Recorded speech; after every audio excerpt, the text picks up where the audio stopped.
Assalamualaikum warahmatullahi wabarakatuh. Perkenalkan, nama saya Rumiati, NPM 7191127776. Di sini saya akan menjelaskan tentang dana perimbangan.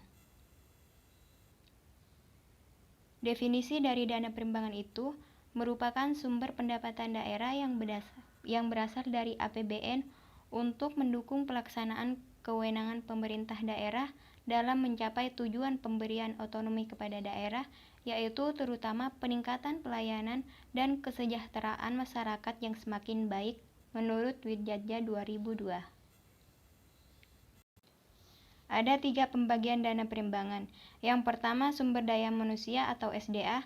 Yang kedua, dana alokasi khusus atau DAK. Yang ketiga, dana alokasi umum atau DAU.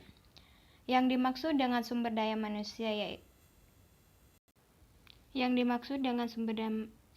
manusia itu adalah sumber-sumber penerimaan perpajakan yang dihasilkan meliputi pajak penghasilan atau PPH menurut pasal 21 dan pasal 25, pajak bumi dan bangunan atau PPB, serta bagian peroleh hak atas tanah dan bangunan.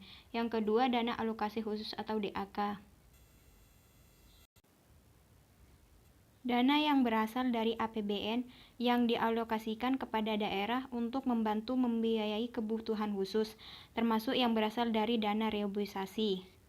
Kebutuhan khusus yang dimaksud yaitu kebutuhan yang tidak dapat diperkirakan dengan menggunakan rumus alokasi umum atau kebutuhan yang merupakan komitmen. Yang ketiga, dana alokasi umum. Yang dimaksud dengan dana alokasi umum yaitu dana yang berasal dari APBN yang dialokasikan dengan tujuan pemerataan kemampuan keuangan antar daerah untuk membiayai kebutuhan pengeluarannya dalam rangka pelaksanaan desentralisasi.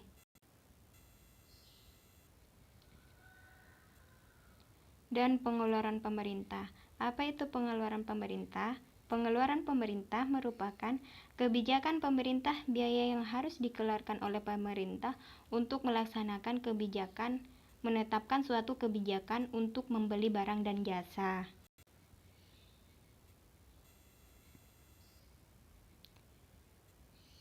Ada 3 teori perkembangan pemerintah.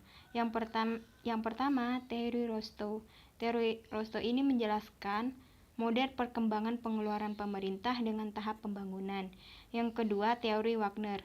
Teori Wagner ini menjelaskan tentang menerangkan peran pemerintah menjadi semakin besar. Yang ketiga, teori Weismann. Teori Weismann ini menjelaskan tentang pembesaran pengeluaran dalam pemerintah melalui pembayaran pajak. Faktor-faktor ketimpangan pendapatan daerah ada 5.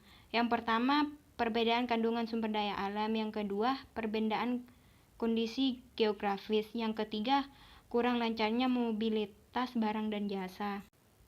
Yang keempat, konsentrasi ekonomi rendah.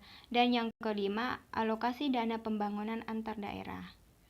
Ketimpangan pendapatan merupakan suatu proses yang menggambarkan distribusi pendapatan masyarakat di suatu daerah atau wilayah pada waktu tertentu, menurut Pratiwi.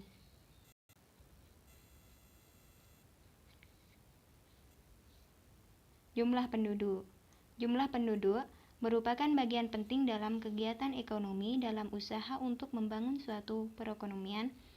Masalah besarnya dalam pembangunan ekonomi ini adalah gejala pertumbuhan penduduk yang semakin tinggi, meningkatnya angka kelahiran, lambatnya angka kematian, lapangan kerja terbatas akibat banyaknya pengangguran dan lapangan kerja terbatas.